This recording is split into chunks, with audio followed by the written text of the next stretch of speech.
mundo passou por diversas mudanças e nesse processo de mudança, o surgimento da tecnologia, o aumento da velocidade alterou a forma de consumo e também a maneira como os produtos eram comercializados e disponibilizados. Mas o empreendedorismo, como fica diante desse cenário? Sobre esse assunto, nós vamos conversar com a empreendedora e professora do UNASP, Paula Fernandes, que mais uma vez está aqui conosco. Professora, seja bem-vinda. Obrigada, Luciana, é um prazer. Professora, nós tivemos muitas revoluções tecnológicas no passado que alteraram essa lógica de funcionamento do mercado, como nós já falamos aqui no começo. Quais são as principais mudanças que aconteceram no empreendedorismo durante esse período? Luciana, a gente vê que durante séculos, né, o mundo sempre caminhou, claro que existe uma evolução, mas sempre caminhou de uma forma regular, assim, né, não com uma grande revolução. O que acontece no século XX foi surpreendente, né? A gente vê séculos passados onde o homem andava como? O homem andava a cavalo, a charrete, e chegamos até o século XIX assim. De repente, no século XX, a gente vê aí no começo do século já uma grande revolução. A gente vê essa revolução com Henry Ford, né? Começando com os carros, os veículos, e lá no começo do século XX você tinha uma opção de cor de carro, né? Você podia comprar o carro de qualquer cor, desde que ele fosse preto, né? É a máxima de Henry Ford, todo mundo conhece essa frase. Então a gente vê assim um século XX onde nós tivemos 2 guerras mundiais, a gente vê várias evoluções. A gente vê o descobrimento de satélite, o homem foi à Lua. Nós acabamos o século XX com voos comerciais, né? A gente nem imaginava isso no começo do século. Então, o que aconteceu no século XX realmente entrou na história como o maior século com a maior revolução da história da humanidade. E quando a gente chega no século XXI, e aí? Como que a gente vai competir aí com o século XX? Será que vai ser melhor? Será que vai ser pior? Bem, o que dizem os estudiosos a respeito disso? Nós estamos em 2020. Né? Os estudiosos falam que em 20 anos, apenas, nem 20 anos completos, né? Em apenas 20 anos de século XXI, nós já tivemos uma revolução muitíssimo superior a 100 anos de século XX, que foi a maior revolução da história da humanidade. Por que isso? Simplesmente com o avanço da internet. Nós entramos agora na era da informação, né? A gente deixa para trás o século XX, que é o século da Revolução Industrial, famosíssima, excelente, para entrarmos agora na era da informação. Existe um grande professor americano, Jeff Timmons, que ele tem uma frase que é uma frase básica do empreendedorismo. E ele fala que no século XXI, o empreendedorismo é uma revolução silenciosa que será para o século XXI mais do que a revolução industrial foi para o século XX. Então, não temos como desvincularmos século XXI do empreendedorismo, tá?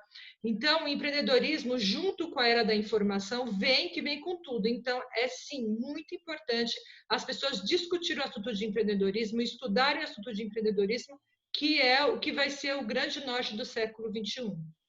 E, professora, com esse apogeu da internet, com a questão da tecnologia cada vez mais latente, e aí a gente percebe que a informação ficou mais acessível. Hoje nós vemos uma gama de cursos de empreendedorismo na internet, tem diversos trabalhos também, pessoas no YouTube, nas redes sociais, divulgando notícias divulgando conteúdo sobre empreendedorismo.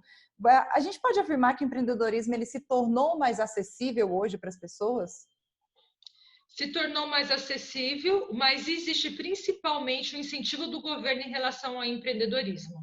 Tá? Então, o governo já vem desde a fundação básica em escolas públicas e escolas privadas incentivando o empreendedorismo. Né? Então, desde lá, quase no jardim da infância, já começam a ter aula de empreendedorismo. Por quê?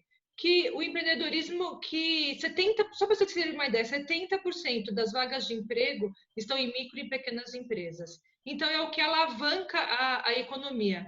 Então, você vê aí cursos no Sebrae, por exemplo, né? Como eles falam muito de empreendedorismo, aliás, qualquer pessoa pode chamar o Sebrae para sua empresa, eles dão curso incentivando o empreendedorismo. Nas faculdades, eu mesma dou aula de empreendedorismo em vários cursos. Então, você fala assim, o que a arquitetura tem a ver com empreendedorismo? Tudo! Em ciências contábeis, o que tem a ver com empreendedorismo? Tudo. Engenharia também tem aula de empreendedorismo, publicidade e propaganda, rádio, TV e, obviamente, né, na administração já estão tendo aula de empreendedorismo. Primeiro, porque é um incentivo do governo, e outra, porque os alunos estão tendo interesse nesse assunto. E o governo incentiva não apenas com cursos em instituições como o Sebrae, mas ele incentiva também, por exemplo, a abertura de empresas. Tanto a MEI quanto o Simples Nacional, a facilidade de novos impostos e etc. Então, existe um interesse por parte do governo no ato de empreender e também por parte das pessoas, que as pessoas precisam, não vai ter emprego para todo mundo em grandes empresas, então as pessoas precisam se virar de alguma forma e o empreendedorismo é uma grande saída. Professora, a gente percebe cada dia mais que houve uma nítida mudança na questão de compra, do formato, da maneira como as pessoas adquirem um produto. Quais foram as possibilidades que a internet trouxe para o empreendedor nesse sentido de comercialização, tanto do produto como do serviço? Imensa, né? Antes, você era obrigado a ter o quê? Uma loja física. Então, quais são os custos de uma loja física? Gente, são enormes os custos da loja física. Você tem que pagar o aluguel ou ter uma propriedade, você tem que pagar funcionários, tem que pagar licenças, as licenças para a abertura da loja, água, luz, telefone, internet. Você tem N custos de seguro, o custo dos próprios produtos que estão lá, você tem que fazer um estoque grande, você tem que estar ali à disposição para todo mundo ver e etc. Já com a internet, esse cenário muda completamente, né?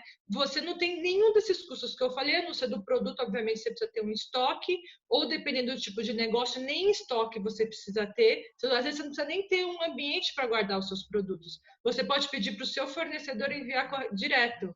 Né? E o mundo se tornou muito pequeno, né? Então, hoje você consegue, até fornecedores da China, da Índia, da Europa, dos Estados Unidos, esses próprios fornecedores podem mandar direto para o consumidor final. Então, primeiro passo, os custos reduziram. E outra, a internet, enquanto a loja física, você está limitado no espaço, tipo dentro de uma cidade, por exemplo. Se eu tivesse uma loja física aqui na cidade, quem vai passar na rua? Né? As pessoas que moram na cidade, ou turistas, etc. Quando você está na internet, quem é o seu público? Todo Qualquer mundo. pessoa.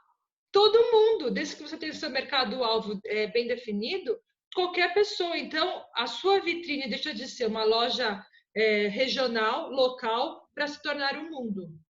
E às vezes, professora, pode ser que tem algum empresário nos acompanhando, um empreendedor, que ainda não entrou nesse e-commerce, né? Que chama, né, nesse meio. É muito difícil? Como que eu posso dar o primeiro passo para montar essa minha loja virtual? Olha, vou dar aí ao caminho das pedras, hein? Gente, é muito simples, tá? Então, é claro que você pode contratar uma agência, um profissional que seja especialista nisso, mas você não tem dinheiro, vamos supor que você não tem dinheiro. Você mesmo pode começar. Por exemplo, Paula, uma das minhas lojas fica dentro do Facebook. Sabe qual o custo? É zero. Você não tem custo nenhum, você fica dentro do Facebook. Esses dias eu estava tendo uma aula com alguns alunos, e daí eles falaram, professor, Facebook é coisa de velho, já era Facebook, nós somos geração Y.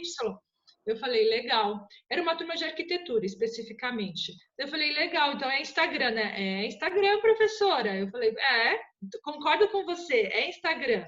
Quem vai ter dinheiro para comprar na sua loja? Qual que é o seu mercado-alvo? São projetos de arquitetura, não sei o quê. Quem tem dinheiro? Quem está no Facebook, que é um público mais velho. Então, como começar? Como vender? Por exemplo, montar uma loja do Facebook, é gratuito. Você já pode fazer um link direto com o PagSeguro UOL, que também é gratuito. É só uma comissão que você paga para o PagSeguro UOL. Então, sim, é simples. Você pode fazer a sua propaganda no Instagram, direcionando as pessoas para a tua loja dentro do Facebook, por exemplo, ou pagar portais, né, de lojas mesmo. Por exemplo, a gente tem um Shopify, que eu também utilizo numa outra plataforma de outro tipo de comércio.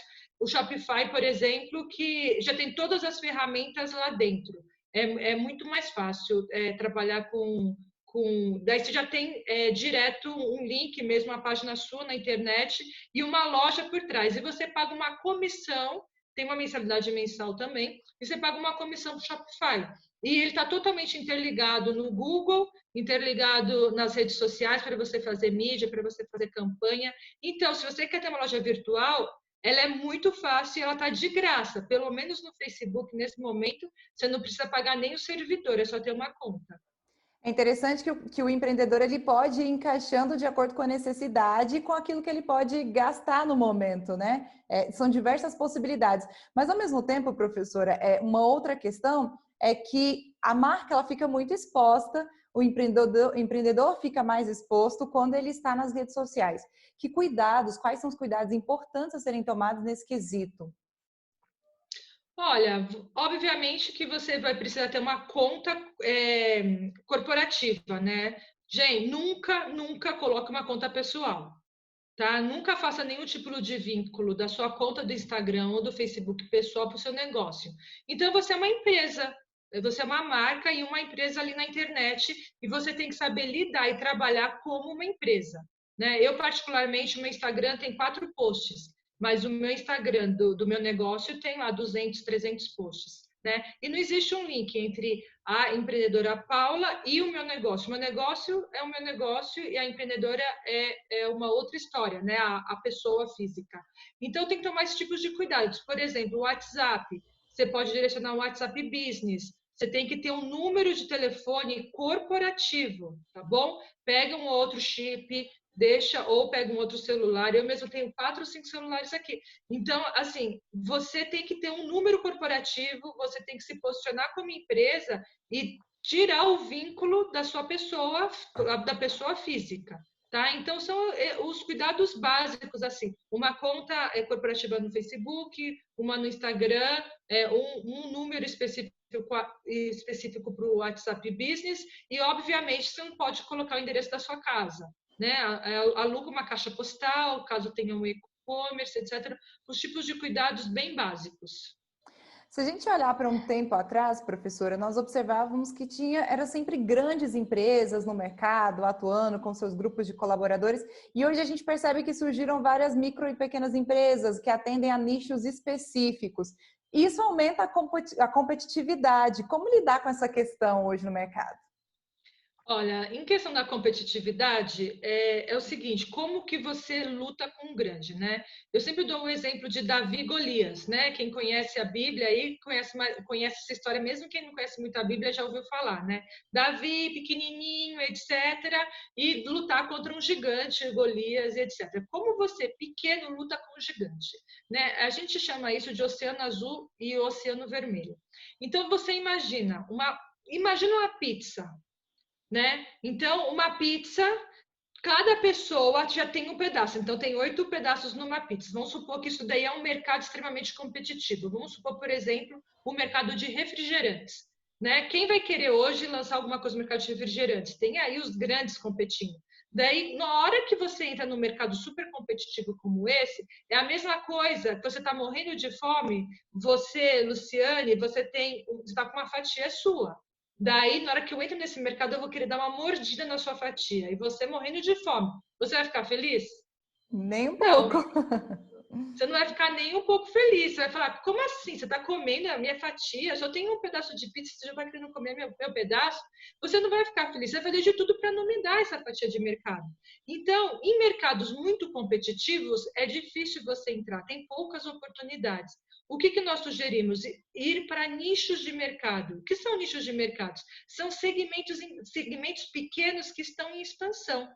Quando eles estão em expansão, não existe a pizza inteira feita e lotada. Não tem pedaço de ninguém, vocês estão montando a pizza ainda. E conforme ela está crescendo, você está comendo uma fatia desse mercado.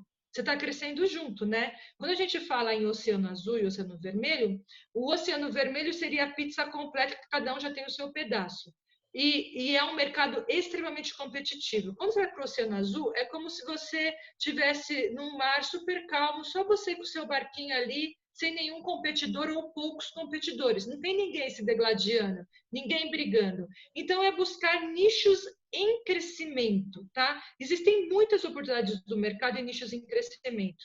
Talvez eu consiga dar 1 ou 2 exemplos aqui, bem fácil para ilustrar. É claro que eu sugiro procurar segmentos mais específicos. Mas, por exemplo, o veganismo. Quem ouvia falar de veganismo há 10 anos atrás? pouquíssimas pessoas. Hoje já existem restaurantes, você vai no supermercado, já existe prateleiras com produtos para veganos. Então, é um nicho que foi, ó, expandido. E quem entrou nisso não estava competindo com o outro, tinha espaço. Espaço para todo mundo. Então, eu falo, quer uma oportunidade de negócio? Vai para um segmento bem específico do mercado. Não tenta lutar com os grandes.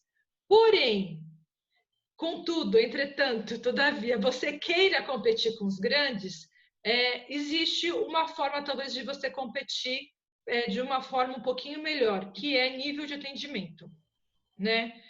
Por que isso?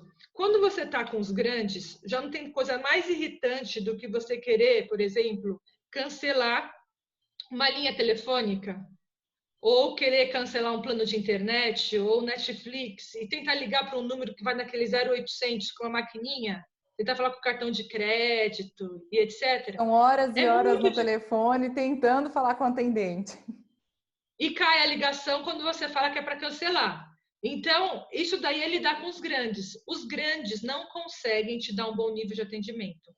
Em compensação, os pequenos proprietários conseguem dar o quê? Um bom atendimento ao cliente. E isso, nesse momento, faz toda a diferença. Ou você vai para o mercado que não seja tão competitivo e em crescimento, é importante que o mercado esteja em crescimento, ou você faz um atendimento totalmente diferenciado. Como competir com o McDonald's? Você querendo abrir uma lanchonete? Fazer algo diferenciado no atendimento, né? No McDonald's você não consegue ir lá e falar assim, olha, por favor, o Big Mac, só que eu quero o molinho do McChicken. Não dá, eles não vão fazer isso para você. Mas, porém, em uma hamburgueria artesanal, enfim, você fala assim, por favor, você pode acrescentar cebola, você pode colocar um molho especial aqui, etc. Eles atendem, o nível de serviço é muito diferenciado. Então, aí você consegue competir de forma efetiva.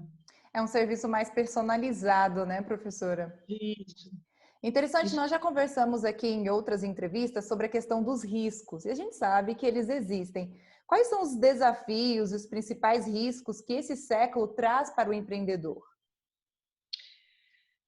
Olha, riscos. Os riscos sempre existem, obviamente. Eu acho que o maior risco, e não é só para esse século, vai ser sempre, é a questão de você ficar para trás, né? Então, a única constante real do século XXI é a mudança. Então, gente, a gente não sabe o que vai acontecer. Se em 20 anos de século XXI já aconteceu uma revolução superior a 100 anos de século XX, que foi a maior revolução da história, o que está para vir? Ninguém sabe, né? Então é tudo muito novo. Então eu sempre sugiro você estar atento às mudanças, elas vão existir e importante, a adaptação. Não tem como você pensar em século XXI se você não pensar, vou me adaptar. É a mesma coisa agora, nós não estamos mais tendo aula presenciais por causa do Covid. Em vez de você sentar e chorar, como professor ou como aluno, o que você faz? Você respira fundo e fala, meu, como que eu posso fazer diferente?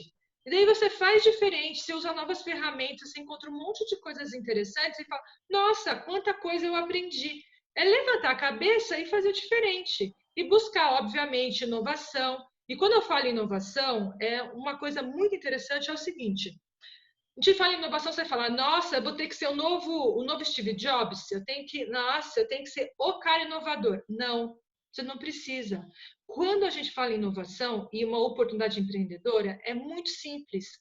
Você pode fazer o que as pessoas chamam de benchmarking, que é um nome bonito, mas eu vou falar para vocês o que significa esse nome. Copiar, colar. Copiar, colar. Copiar, colar. Então, por exemplo, quem fez isso foi como que ele chama?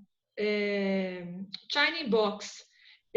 O dono do China Box, né, que é o Robinson Shiba, muito famosa essa história, ele foi nos Estados Unidos e lá ele estava sentado no meio-fio com um amigo dele, comendo comida chinesa dentro de um delivery. Ele não falou que era um box, mas era delivery. E ele ali comendo, ele olhou para o amigo dele e falou: Ah, que interessante, no Brasil ninguém come comida chinesa delivery. Amigo, é mesmo, bora montar isso? Ele era dentista, estudando para ser um dentista. Depois de 2 anos, voltou para o Brasil, se formou e não era feliz. Ele queria empreender, queria empreender. E ele foi lá e colocou essa ideia em ação. Foi inovação? Ah, mas já existia nos Estados Unidos, professora. Não tem problema, não existia no Brasil. Às vezes não existe na sua cidade. Às vezes você vai para São Paulo, vê algo que está bombando lá e traz para a sua cidade, para o seu empreendimento. Então, inovar é estar, igual eu falo para os meus alunos, gente, se em 6 meses de aula de empreendedorismo eles sairiam de lá com uma coisa na cabeça, além do planejamento, é estar ligado com a antena e o radar ligado em oportunidades empreendedoras. Onde essas oportunidades estão? Em qualquer lugar. A oportunidade empreendedora está em qualquer lugar. É você que tem que estar com o teu radar aceso e falar assim, gente, quem? De onde pode vir essa oportunidade? De qualquer pessoa. Pode ser um filho seu falando sobre aquilo que está acontecendo na escola, uma pessoa que está te servindo um cafezinho na padaria, o seu colega de classe, os seus pais. Posso dar um exemplo? Tem tempo, Luciana? Com certeza, professora, pode falar. Então tá bom. Eu vou dar um exemplo para vocês. Eu, né, tenho 45 anos e eu tenho uma filha de 15 anos, né? Na época ela tinha 14 anos. E ela começou a me contar sobre, mãe, você já ouviu falar alguém, na verdade eu acho que foi até o meu irmão que falou para ela assim, você já assistiu no Netflix? É como se fossem umas minisséries coreanas, né, que chama Dorama. Daí ela, tio, nunca vi. Ela foi lá, entrou e descobriu um universo que se chama K-pop, tá? Não sei se todas as pessoas que estão me ouvindo aqui têm ideia do que seja isso. É um fenômeno mundial de músicas coreanas. E, gente, isso movimenta. Você fala, eu sempre falo assim, existem universos paralelos que a gente nem imagina que eles existem. E universos paralelos com muito dinheiro rodando. Ela me falou do K-pop e eu falei, nossa, coreano? Como assim? Coreano? Coreano na minha época não era os caras da hora, né? Eu era o menudo na minha época, né? Então, assim, os coreanos, eu comecei a me interessar por aquele assunto. Gente, você vai em São Paulo, eu fui lá num shopping coreano, você tem lá 3, 4 andares, todas as lojas vendendo K-pop. É uma música coreana que está bombando entre os adolescentes. Bombando, não é todos, é nicho de mercado, obviamente, mas bombando em muito, muito dinheiro. Elas são assim fissuradas por eles. Então existem, por que eu dei esse exemplo? Existem universos paralelos de muito dinheiro rodando, que muitas oportunidades, não é só dinheiro, é oportunidades de negócio, que às vezes a gente nem imagina, para roupas coreanas, para música coreana, para acessórios coreanos, tudo do universo coreano elas compram. E adolescente, criança é um mercado nervoso, nervoso porque eles compram mesmo. Então, o que eu quero dizer? É você estar com o radar ligado. Se eu não tivesse prestado atenção no que ela me falou, talvez não existisse uma oportunidade empreendedora. Eu tenho uma aluna que eu conversando isso em sala de aula, ela falou, professora, eu sou apaixonada por esse universo. Eu bora empreender? Ela está montando um plano de negócios de vender produtos, roupas com a carinha de dorama. As menininhas têm uma roupinha, uma vestimenta especial de dorama. Então, gente, está com o radar aceso para oportunidades e novos negócios empreendedores. É muito importante a gente observar tudo isso e mostrar para você que está nos acompanhando a importância de ter esse olhar aberto, de estar aí bem perceptível para tudo que acontece. Professora, nós estamos caminhando para o final da nossa entrevista e nós falamos muito para esse pessoal que quer começar a empreender, para aquela pessoa que já está empreendendo e quer melhorar, mas tem já vários empreendedores antigos e tem até mesmo empresas que já estão no ramo e percebem que é necessário reinventar. Qual que é o time? Quando que eu preciso olhar para o meu negócio e pensar, olha, preciso mudar porque senão vou ficar para trás? Olha, a gente sempre a gente sempre orienta, na verdade, a você observar a sua empresa. Existe o ciclo de vida do produto, né? Então, todo produto ou toda empresa tem um ciclo de vida. Então, como no comércio, o lançamento, crescimento, a maturidade e o declínio. Isso acontece com qualquer produto, gente. Você pode pegar aí a Hering, marcas, por exemplo, como a Hering, Coca-Cola, Facebook, Orkut, Instagram. enfim, qualquer marca, ela vai passar por esse processo, né? Processo de introdução no mercado, crescimento, maturidade e declínio. Daí você fala assim, bem, onde eu estou? É claro, a empresa que está lançando, está lançando. Crescimento, cada vez mais, você está vendendo mais, seu negócio está crescendo. É fácil você detectar. Quando você chega na maturidade, você não precisa investir tanto em marketing, você tem uma boa receita. Mas e quando começa o declínio, né? O que eu faço? Gente, só existem duas saídas no declínio. Ou você morre e fecha a empresa, ou você se reposiciona no mercado, tá? O reposicionamento, existem N cases de reposicionamento. Vou dar um exemplo aqui da Hering, por exemplo. A Hering, na minha infância, a Hering era a marca assim, você não tinha dinheiro para comprar uma camiseta legal, você comprava a Hering, que era básica, né? Na minha infância, a Adidas também era meio classe C, assim, sabe? Todo mundo tinha um agasalho Adidas, era bem assim, qualquer um tinha. São marcas que se reposicionaram, né? Que foram lá, falaram assim, não, eu vou mudar, eu vou me reinventar. Havaianas, gente, acho que é um exemplo que todo brasileiro conhece super bem, né? Antes era só aquela branca com a tirinha preta horrível, e hoje, olha como ela conseguiu se reinventar. Então, como que você se reinventa? Só tem uma saída, é estar atenta ao seu mercado-alvo, né? Ou você se reposiciona por outro mercado-alvo, ou estar atento às necessidades. Lembrando que nós nunca e jamais vendemos produtos ou serviços. Nós só vendemos valor. É a única coisa que nós vendemos, é valor. E você só consegue vender valor quando você entende o que o seu mercado-alvo deseja. Então, é estar atento o tempo inteiro, ouvidos abertos, assim, o que o seu consumidor precisa? Quais são os novos rumos, os caminhos? O que os grandes estão fazendo? Né? Geralmente a gente vê grandes inovações vindo dos Estados Unidos. O que eles estão fazendo? O que tem de novo no mercado? E ouvir o que o seu consumidor deseja e estar atento às grandes inovações dos grandes para você copiar e seguindo. Não tenta inovar sozinho. Às vezes não é fácil, né? Mas você copia, vai na onda. Deixa alguém inovar, você copia. Isso é normal, porque se for você que for inovar, alguém vai copiar. 6 meses depois, alguém já vai estar fazendo o que você está fazendo, é fato. Então, se você não tem dinheiro para inovar, porque precisa de pesquisa, etc., fica atento ao que os seus concorrentes, que os grandes estão fazendo e vai na onda, pega a mesma onda dele e vai embora, entendeu? As oportunidades estão por aí. São dicas importantes que você está nos acompanhando. Uma sugestão, aproveita que é uma aula gratuita aqui, né, professora?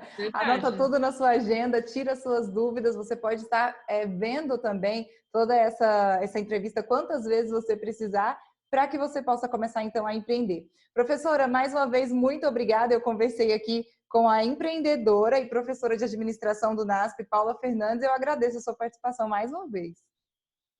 Foi um prazer, Luciane. Estou à disposição aí para o que vocês precisarem, tá?